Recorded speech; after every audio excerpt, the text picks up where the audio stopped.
everyone, and welcome to another episode of One America Movement's Candid Conversations. This is a live stream that we've been doing each week where we talk to people within our network all about different issues and traditions and cultures so we can get a better understanding of each other in this country. So with the holiday season kicked off, there are many wonderful, beautiful traditions that folks in our country celebrate. And today we want to start by talking about Christmas specifically.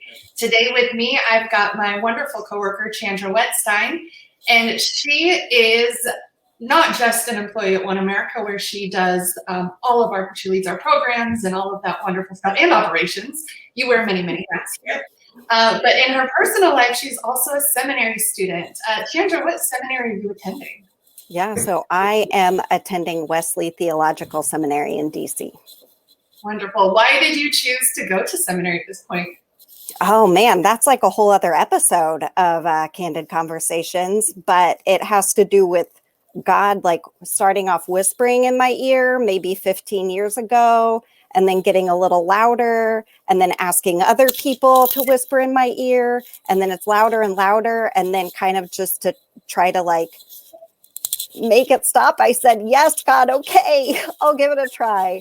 So I'm on the beginning of that journey and excited to be so. Oh, that's awesome. I'm so excited for you. And I am excited to interview you here today. And I do want to make clear for all of our viewers, this episode is definitely focusing on Chandra's personal experience and her personal faith. It's not representative of the One America movement. We work with a lot of different cultures and different faiths.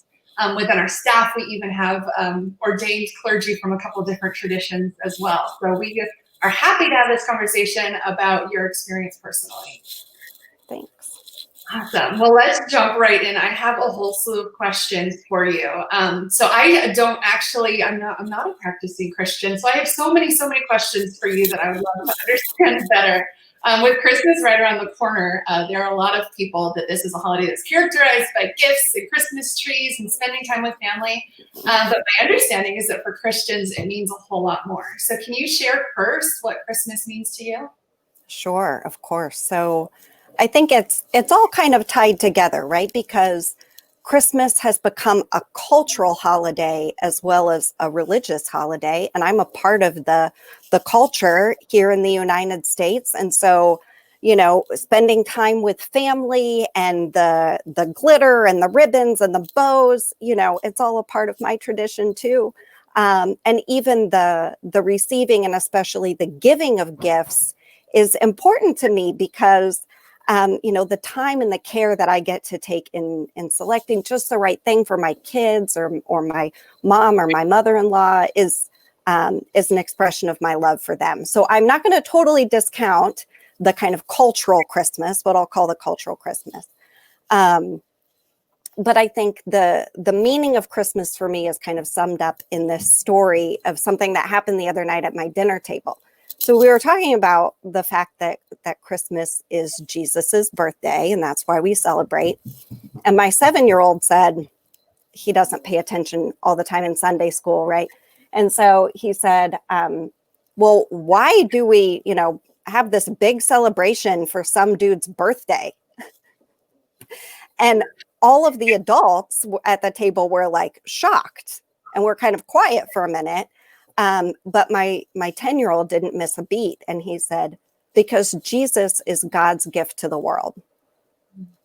And, you know, for me, that's really what Christmas is all about. It's about celebrating that God loves us so much that we get this gift of love-wearing feet, right? To come and teach us how to love one another. And I think it's significant for me that baby was born to an unwed mother, to a person who probably was of a lower economic means, someone who became a refugee immediately after having that baby.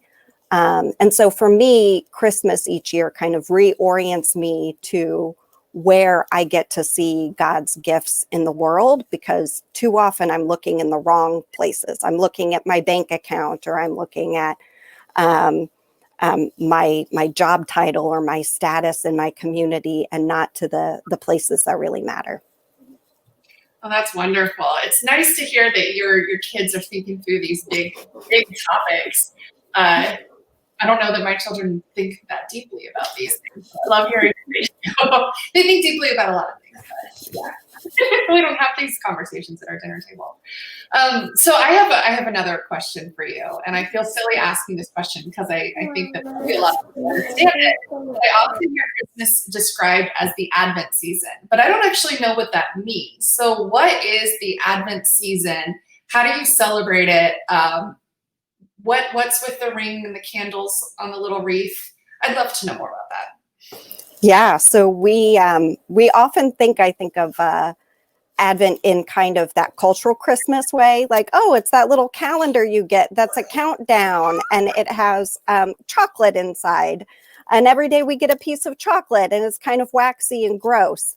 But that's not actually what Advent is about. Actually, Advent is about it's about the waiting, and it's about waiting in the dark and recognizing that God comes to us when the world is at its darkest and whenever it feels like there's no light to be seen. And so the Advent wreath, which is that thing, the wreath with the 4 candles, each Sunday of Advent, we light a different candle, and each candle represents a characteristic that we want to cultivate within ourselves in this kind of time of waiting and preparation for Jesus. And so those candles are for love, for peace, for joy, and for hope. And hope is the first candle to be lit in the darkness until Christmas Day, when you light the Christ candle that's at the center of all of that. And so if you were to come to at least my church during Advent, it wouldn't be what you would expect. The Advent hymns are kind of dirgy and dark, and the scriptures that we read are kind of difficult to think about and a little bit painful. And all of that is so that we kind of prepare our hearts and recognize the ways in which our world is dark and we are waiting for that light.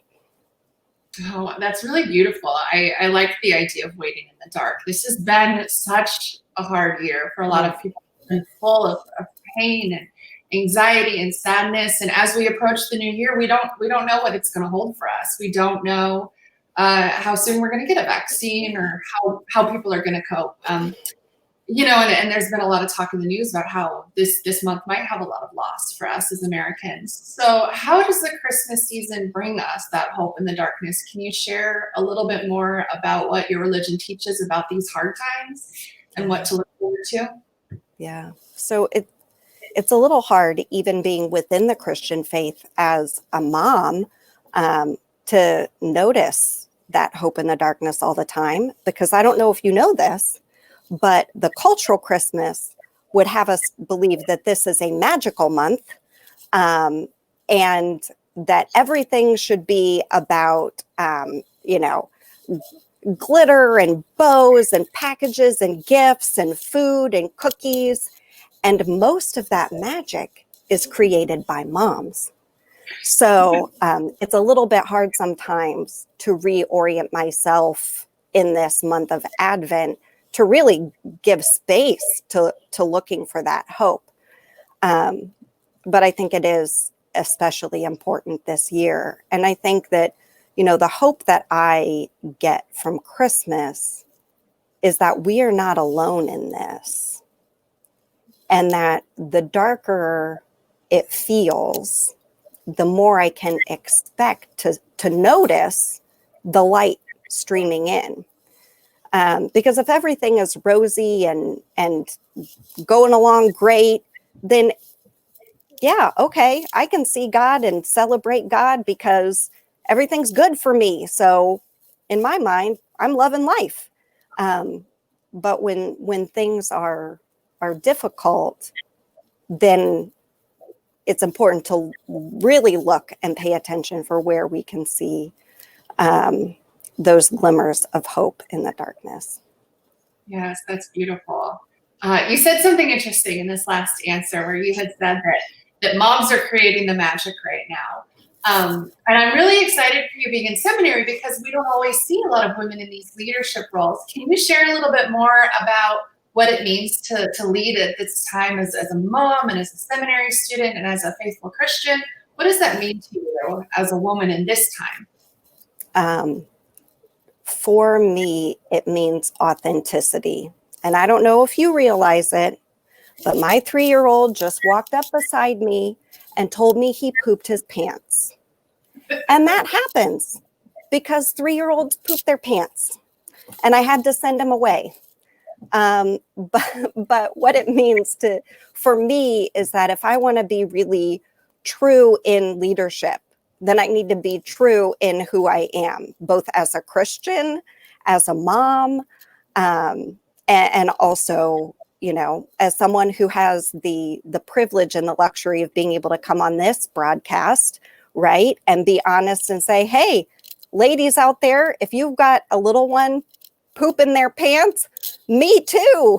Like, it happens to all of us. So it does. I think that's of all the gifts that 2020 has given us, I think my favorite has been that as we've all been forced to work from home and get on Zoom and our kids have come home, we've been able to really see this dynamic play out with children who are popping into class questions and pooped pants. And last week, my little guy came in ripping off his shirt in the middle of the call.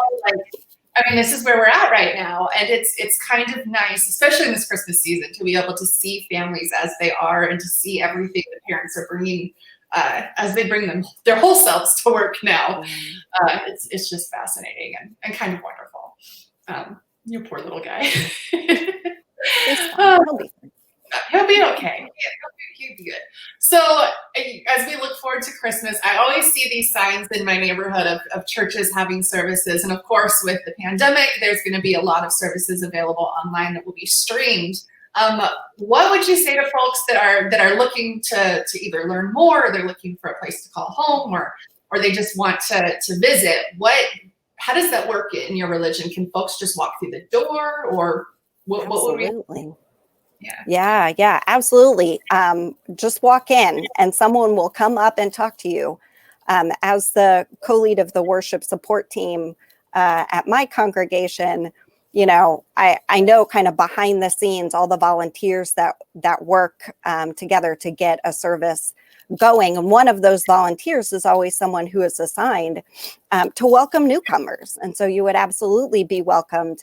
And I think, especially online, it's easy to observe and kind of, check something out without having to feel like you're committing yourself to participating in the long term, although I am sure that any congregation would welcome anyone who wanted to come and stay. And I think, services are going to look very different this year. My congregation this Saturday is recording our Christmas pageant with all the children on Zoom, and then they're going to piece it together. So it'll be a video pageant. So we're excited about that. Traditionally, my favorite service is the midnight service. So if you ever get an opportunity to attend a midnight Christmas Eve service, then I would highly recommend that. It usually starts around 10:30 or 11 and kind of sticks with this Advent theme of being in the dark. And we sing, O come, Emmanuel, which is really a crying out to God. Emmanuel means God be with us. God is with us. And so it's like, come down here and be with us, God, please. And the service will start in the dark. And then as we hit midnight, all the congregation will light a candle. And often you sing Silent Night or one of the other classic hymns. And it's really just a beautiful way to kind of let all of the cultural Christmas fall away and to remind yourself of really the beauty of the moment. It sounds wonderful. I'd like to see that. Hopefully next year we can all be together. Please. Like that, right? I'm sure lighting a candle on Zoom is not going to be the same thing. No, but I bet we can make it beautiful. I bet folks will figure it out. They're creative, especially this year. People have been creative.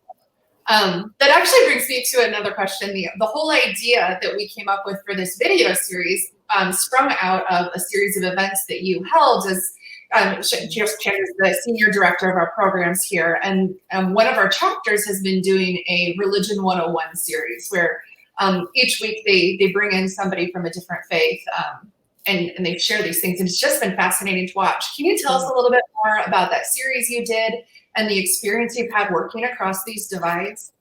Yeah, it has been so educational for me to not only see Christianity 101, which of course I was familiar with some of the elements of that, but also Judaism 101 and Islam 101. And it's been a great way to be able to use the Zoom technology, because we had a lot of people who may not have come out in person for that kind of event, but be able to show up whenever we're bringing it to them live into their own homes. And so we coordinated with the congregations who work together on One America Movement Philadelphia chapter, and a clergy person or a lay leader from each of those three congregations did just a brief 30-minute presentation of their own tradition. And then we had the opportunity to do a Q&A afterwards and allow people to ask questions, just to really kind of have a basic understanding of what are some of the fundamental beliefs and traditions of each of these different faith groups. And I think it has been a really good way to kind of deepen their relationships. This is a group that's been working together for the past 2 years or more actually now, building relationships together, doing service projects together. But it's just another aspect of these folks' core identities is our faith. And so it's been a great way to kind of really bring them together in a different way, even though we can't be in person. Right. I attended 2 of those events, and I just thought they were so beautiful. And it was really interesting to watch what questions people brought to the table.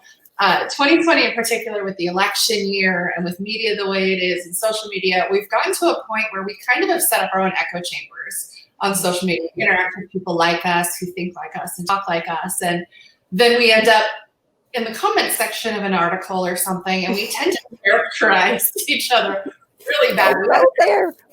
I know, but we have assumptions that we make about other folks, and we read what they say, and instead of reading it and seeing a person, we read it and we make assumptions about what kind of person they are. And I'm kind of wondering, as you've done this work and have navigated this world, are there any misconceptions about Christians that you've seen? Are there anything that you wish people would understand better about you or your faith? Yeah. So, Christianity is not a monolith. And so it's hard because some characterizations of Christianity, I might disagree with the characterization, but they're true for some people.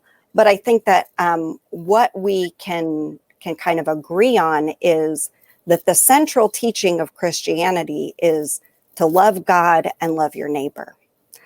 And, part of Christianity is also acknowledging that we're going to mess that up sometimes because we are imperfect and we're only human.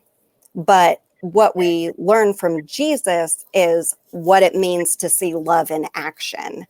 And so I think what I would kind of want to say is, please don't take any one extreme view of what Christianity is as that being the whole truth and nothing but the truth, right? That really there's a whole wide range of what Christianity is, and that at the very core of that is this idea to that we are called to be love in walking sandals, right? I like that. Love and walking sandals. I can picture that in my mind.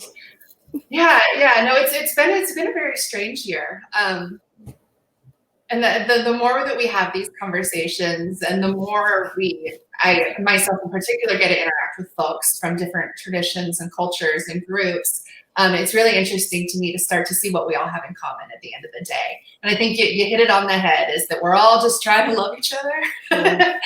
And that's what we need right now. So thank you for sharing that. And thank you for sharing your faith with us today. I know it's not always easy to put yourself out there, especially on a platform like this that's so public. So thank you. So as we start to wrap this up, and we look towards a new year and we start to daydream about the future, what is your hope for us in the new year? What would you like to see happen? Man, I think we're all pinning our hopes a lot on getting a vaccine for COVID. And if I am too, of course, I've got to get my 3 kids out of this house. That's a huge hope. But I think that, way back in the very beginning of the pandemic, we were talking a lot about, what are we going to hold on to from this pandemic life? And what are we going to change? What are we going to go back to? What are we going to hold on to? And I think we have got in 2021 early, right? Like in this winter, in the dark of winter, as we're all sitting and waiting for that vaccine to come our way, we have got to make concrete decisions about what we're going to hold on to. Am I still going to let my 3-year-old walk in here and while I'm on the middle of a public call? Am I going to laugh that off after the pandemic, or am I not? Am I going to go back to kind of an old model? And so my hope is that we can come to some kind of a prayerful truce, maybe, with the ways in which we're struggling with our own culture and our own busyness and our own need to be perfect, and to instead be who we are. I love that. Prayerful truce. I really do hope that you let the little guy keep popping in. He's adorable. Thanks. And I do want to go out to eat again sometime. That's a hope. Yeah. All I want to do is inside, inside a restaurant. Yeah, where you can be warm and cozy. Yes, yes. And linger. I just like to linger places. I'd like to walk through Target and just linger and look at all the little things. And movies. I want to put up my feet and watch a movie and eat popcorn. All the things. Oh, so much hope for the new year. Yes. There's a lot of room for hope, right? Even though, especially because it is so dark, there's a lot of room to find hope, because I never would have said, I really, really hope I get to go out to dinner with my husband next year, but now I get to value that and hope for it and look forward to it. Yes, yes. It's definitely a new and different perspective. So, one more thing that I definitely want to get to. I know I keep asking you more and more questions, but we have a fantastic new Talk to Your Neighbor guide in training, and you have been putting this new big, huge event. Can you share with everybody a little bit about what that is and how they can do it? Sure. On December 15th, we're going to be having a How to Talk to Your Neighbor training. So if you're worried about, you're taking the walk around the neighborhood and you're meeting that person who you think may have a different, maybe political or religious view than you, and you're concerned about how to talk to them about some of these difficult issues, or maybe you're on that awkward family Zoom call for Christmas and you don't know how you're going to approach that person who's across the divide from you, but you want to understand them better, we can help you with that. So join us on December 15th at 1 p.m. Eastern. You can register for the event online. It's free. So just go to our own website, which I think we'll put at the bottom of the screen. Right there, yeah. Go to our website and you can find how to register for that. And it is a 90-minute training on Zoom. Yes, it's going to be a lot of fun. I'm really excited about this one. It is sometimes terrifying to talk to, your crazy uncle or your next door neighbor. And this is really helpful stuff. So I hope you guys all come and check it out. Even if you can't attend the training live, register and we'll provide you with the How to Talk to Your Neighbor guide, which you can do at home. It's digital, so you can download that as well. But either way, register and come out and join us. Chandra, thank you so much for joining me today for this conversation, answering all my questions. For all of you folks at home watching this video, we hope you continue to tune in to Candid Conversations. We'll be back next week to talk about Hanukkah and some Jewish traditions with another one of our wonderful staff members who is a rabbi. So make a note to come and see us next Friday. And other than that, we hope you have a wonderful week. Thanks, everybody. Thanks, Heather.